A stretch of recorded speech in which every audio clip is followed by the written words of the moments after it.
मालिक, आज मेरे बेटे की तबीयत ज्यादा खराब है। कृपा कर मुझे 200 रुपए दे दीजिए। मैं आपके यहाँ पर काम करके आपके सारे पैसे चुका दूंगा।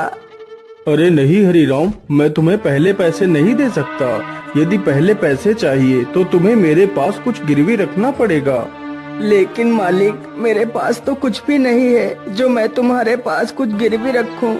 नहीं हरीराम, तुम्हारे पास तुम्हारा खेत तो है। तुम उस खेत को मेरे पास गिरवी रख दो। जब तुम मेरे पैसे वापस कर दोगे तब मैं तुम्हारा खेत तुम्हें लौटा दूंगा। ठीक है मालिक, आप मेरे खेत को गिरवी रख लीजिए। कृपा कर मुझे पैसे जल्दी दे दीजिए। फिर वह सेठ हरीराम को पैसे दे देता है। पैसे लेकर हरीराम वहाँ से चला जाता है। सेठ धनपति राम बहुत ही कुटिल था, मानो उसका हृदय पत्थर के समान हो, जो लोगों की मजबूरियों का फायदा उठाता था। उसके पास काफी सारे लोग काम करते थे। उसी गांव में एक मोहन नाम का लड़का रहता था, जो बहुत ही मेहनती था। उसके पास एक छोटा सा खेत था।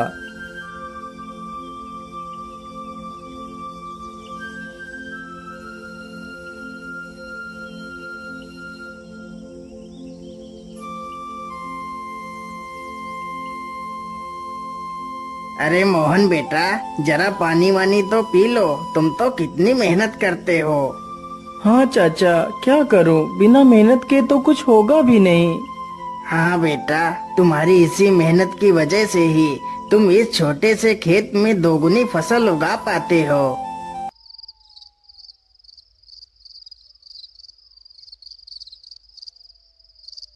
मोहन अपने बूढ़े माता पिता के साथ ही रहता था। मोहन के पिता की तबीयत हमेशा खराब ही रहती थी। घर की सारी जिम्मेदारियां मोहन के कंधों पर ही थी। पिताजी, आज तो आपकी दवाई खत्म हो गई है। कोई बात नहीं बेटा, तुम कल मेरे लिए दवाई ले आना।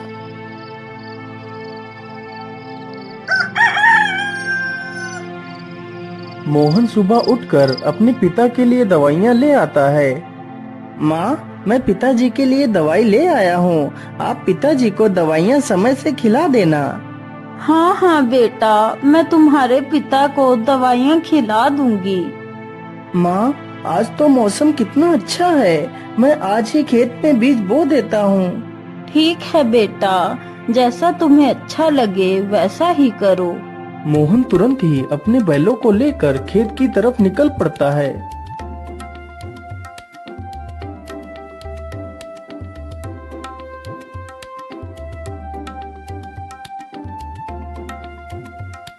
हर्र, चल चल चल चल चल, आज हमें इस खेत को जोतना है और इसमें बीज बोना है।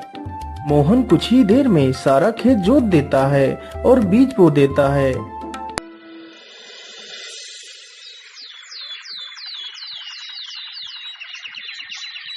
कुछ ही दिनों में खेत में बहुत अच्छी फसल तैयार होती है। अरे मोहन भाई, हर बार की तरह इस बार भी आपके खेत में कितनी अच्छी फसल तैयार हुई है। हाँ मदन भैया, यह सब ऊपर वाले का ही आशीर्वाद है, जो हर बार मेरे खेत में इतनी अच्छी फसल होती है।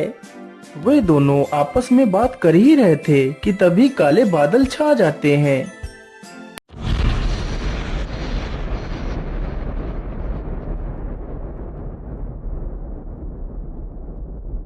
अरे मोहन भाई, यह अचानक से काले बादल कहाँ से आ गए। मुझे लगता है आज तो कितनी जोर का तूफान आने वाला है। चलो जल्दी से घर चलते हैं। अरे मदन भाई, ठीक ठीक बोलो। यदि तूफान आ गया तो हमारी सारी फसलें बर्बाद हो जाएंगी। वे दोनों इतनी बात कर ही रहे थे कि तभी जोर जोर से हवाएं चलने लगती हैं और हवाओं के साथ जोर की बारिश आ जाती है। अरे ये क्या हो गया। ये तो बहुत जोर की बारिश आ गई। अरे मोहन भाई, यहाँ से जल्दी चलो, नहीं तो हम लोग भीग जाएंगे। दोनों जल्दी से एक बड़े से पेड़ के नीचे जाकर खड़े हो जाते हैं। मदन भाई, यदि ऐसे ही बारिश होती रही तो हमारी सारी फसलें बर्बाद हो जाएंगी। कुछ ही देर में बारिश के साथ साथ ओले भी गिरने लगते हैं। देखते ही देखते कुछ देर में ही सारी फसलें बर्बाद हो जाती हैं। हाय हाय, ये क्या हो गया? हे ऊपर वाले, ये तूने क्या कर दिया? अब तो सारी फसलें बर्बाद हो चुकी हैं। अब मैं क्या खाऊंगा और अपने बूढ़े माता पिता को क्या खिलाऊंगा?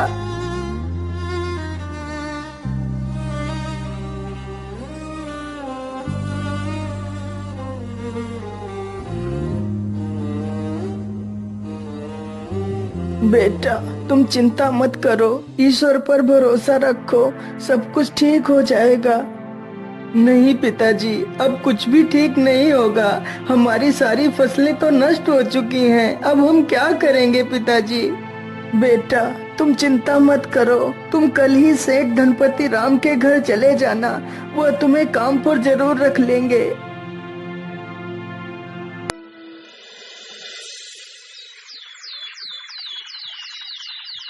अगले ही दिन मोहन सेठ धनपति राम के पास जाता है।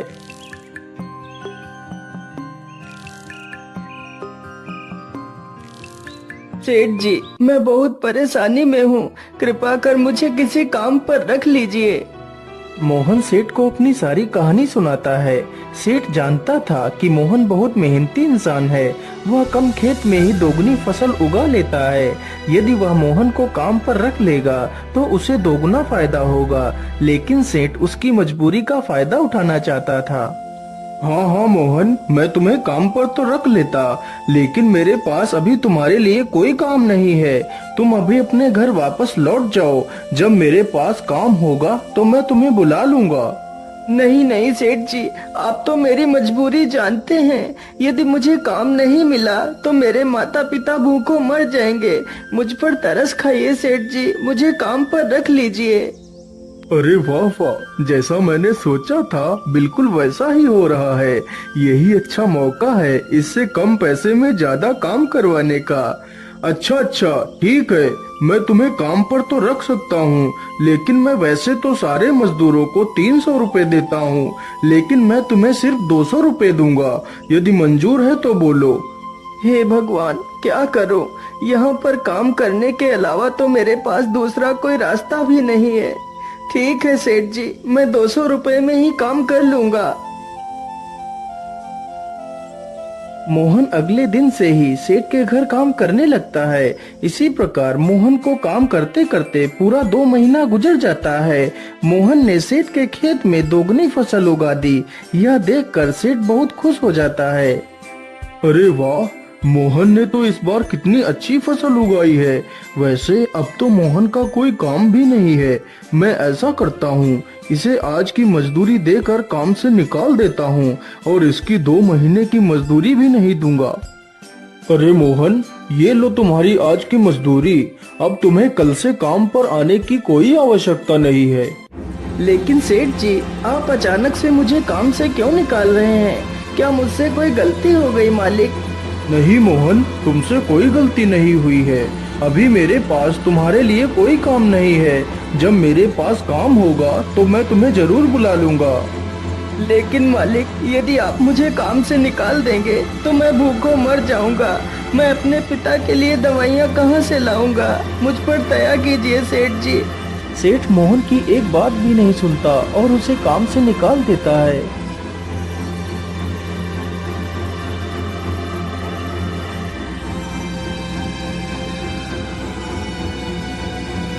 अरे बेटा, आज तुम खाली हाथ ही आए हो।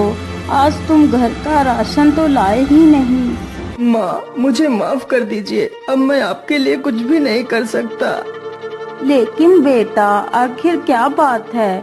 तुम इतना परेशान क्यों हो? फिर मोहन सारी कहानी अपनी माता को सुनाता है। अब आप ही बताइए माँ, मैं क्या करूँ? कहाँ काम करूँ? किसके सामने हाथ फैलाऊं? बेटा, तुम परेशान मत हो। हम लोग आज पानी पीकर ही सो जाएंगे।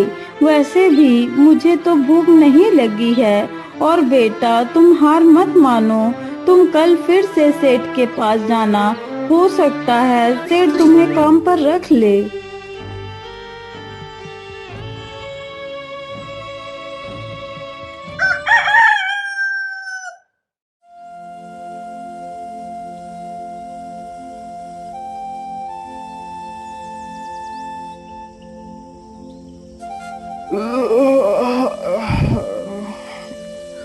अरे सेठानी जी, आप मेरे लिए नाश्ता तैयार रखना, मैं जरा खेतों की तरफ से घूम कर आता हूँ। ठीक है, आप आराम से जाइए, तब तक मैं आपके लिए नाश्ता तैयार कर दूंगी। इतना सुनकर सेठ वहाँ से चल पड़ता है। तभी देखता है कि मोहन उसके घर के बाहर ही खड़ा है। अरे मोहन, तू इतनी सुबह सुबह यहाँ क्या कर रहा है? मालिक, मैं आपके पास ही आया था।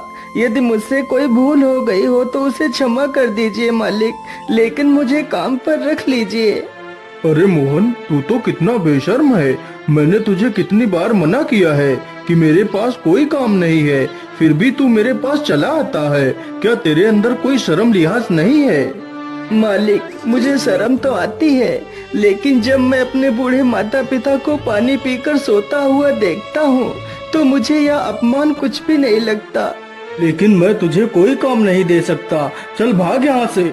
इसी प्रकार कई दिन गुजर जाते हैं। सेठ मोहन को भला बुरा कहकर भगा देता है, लेकिन सुबह होते ही मोहन फिर से काम मांगने के लिए सेठ के घर पहुंच जाता है। लेकिन मैं तुझे कोई काम नहीं दे सकता, चल भाग यहाँ से। हे भगवान, मैं तो इस मोहन के बच्चे से परेशान हो गया हूँ, लेकिन यह तो सुधरने का नाम ही नहीं ले रहा।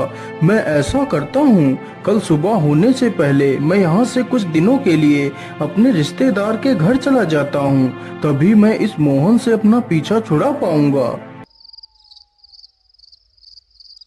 सुबह होने से पहले सेठ और उसकी पत्नी बैलगाड़ी में बैठकर वहाँ से चले जाते हैं।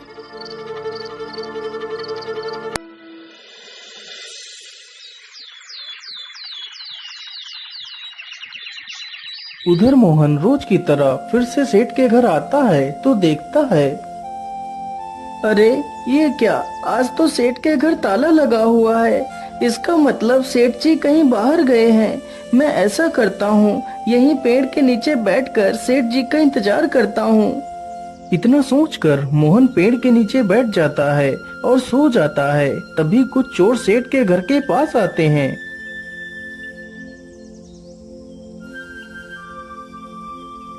अरे लल्लन, आज तो यह दुष्ट सेठ है भी नहीं।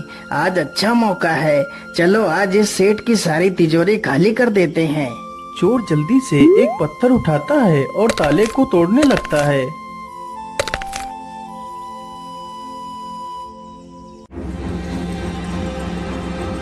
अरे ये शोर कैसा? ये कौन है? मुझे लगता है ये तो कोई चोर है। अरे रुक जाओ, तुम लोग ये क्या कर रहे हो? तुम सेठ के घर का ताला क्यों तोड़ रहे हो?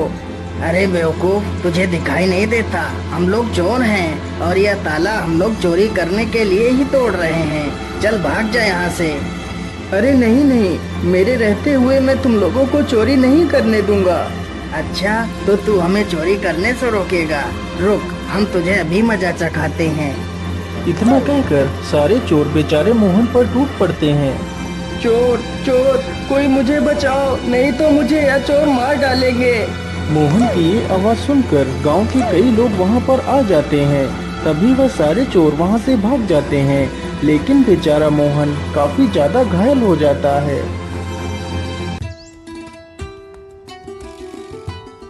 अरे सेठानी जी, अब तो हमें यहाँ पर कई दिन गुजर चुके हैं, चलो अब हमें घर वापस चलना चाहिए। इतना सोचकर सेठ और सेठानी दोनों अपने घर के लिए निकल पड़ते हैं।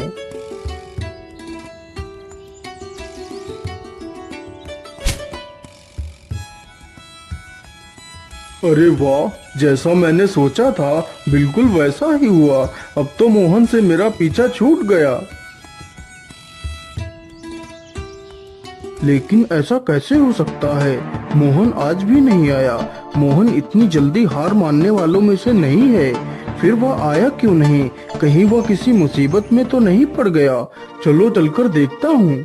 इतना सोचकर सेठ गांव की तरफ निकल जाता है। अरे मदन भाई, मोहन कहीं दिखाई नहीं दे रहा, वह कहाँ गया है? अरे सेठ जी, मैं तुम्हें क्या बताऊं, आप तो बर्बाद होने से बाल बाल बच गए। क्या मतलब? मैं कुछ समझा नहीं, तुम क्या कहना चाहते हो? फिर मदन सारी कहानी सेठ को सुनाता है। ये सुनकर सेठ के पैरों तले जमीन खिसक जाती है। सेठ जी, मोहन बहुत नेक दिल इंसान है। उसने आज तक किसी का बुरा नहीं किया है। कृपा कर आप उसे अपने पास रख लीजिए। नहीं मदन, मुझसे बहुत बड़ी गलती हो गई है। मुझे जल्दी से मोहन के घर ले चलो। सेठ जैसे ही मोहन के घर पहुंचता है तो देखता है मोहन घायल अवस्था में चारपाई पर पड़ा है। मोहन, मुझे माफ कर दो, मैंने तुम्हें बहुत तकलीफ दी। जिस इंसान को मुझे अपने गले लगाना चाहिए था, मैंने उसे ही तकलीफ दी। हो सके तो मुझे माफ कर देना मोहन। नहीं सेठ जी, आप माफी क्यों मांग रहे हैं? ये तो मेरा फर्ज था। मोहन, तुम कल से मेरे पास आ जाना, मैं तुम्हें अपना विशेष अधिकारी बनाऊंगा।